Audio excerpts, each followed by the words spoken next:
இல்லை பிள்ளைங்களா, உங்களுக்கு சூப்பராக ஒரு சிக்கன் சுக்கா பிள்ளைங்களா.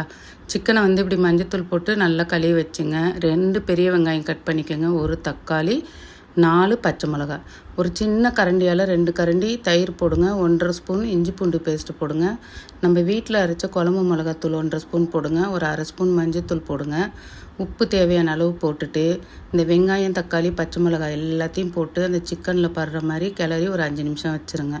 அதுக்கப்புறம் எண்ணெய் சட்டி வைங்க, ஒரு 100 ml எண்ணெய் ஊற்றுங்க. பட்டை, கிராம்பு, அன்னாச்சி பூ, பெருஞ்சீரகம், கருவேப்பிலை போடுங்க. போட்டு அது நல்லா பொரிஞ்சதும் இந்த சிக்கனை தூக்கி அப்படியே கொட்டி ஒரு 4 நிமிஷம் ஹை ஃப்ளேமில் பக்கத்துலேயே நின்று கிண்டி விடுங்க பிள்ளைகளா. தண்ணி சொட்டு கூட ஊற்றாதீங்க, ஏன்னா சிக்கன்லேருந்தும் தண்ணி வரும், நம்ம தயிர் வேறு போட்டிருக்கோம். நல்லா 4 நிமிஷம் பெரட்டிட்டு அதுக்கப்புறம் ஒரு 5 நிமிஷம் சிம்மில் வச்சு பெரட்டி விட்டிங்கன்னா சுவையான சிக்கன் சுக்கா ரெடிங்க.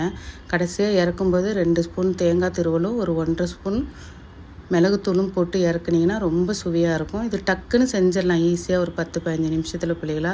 செஞ்சு சாப்பிட்டு பார்த்துட்டு கமெண்ட் பண்ணுங்கள், லைக் பண்ணுங்கள், சப்ஸ்கிரைப் பண்ணுங்கள். பாய் பிள்ளை.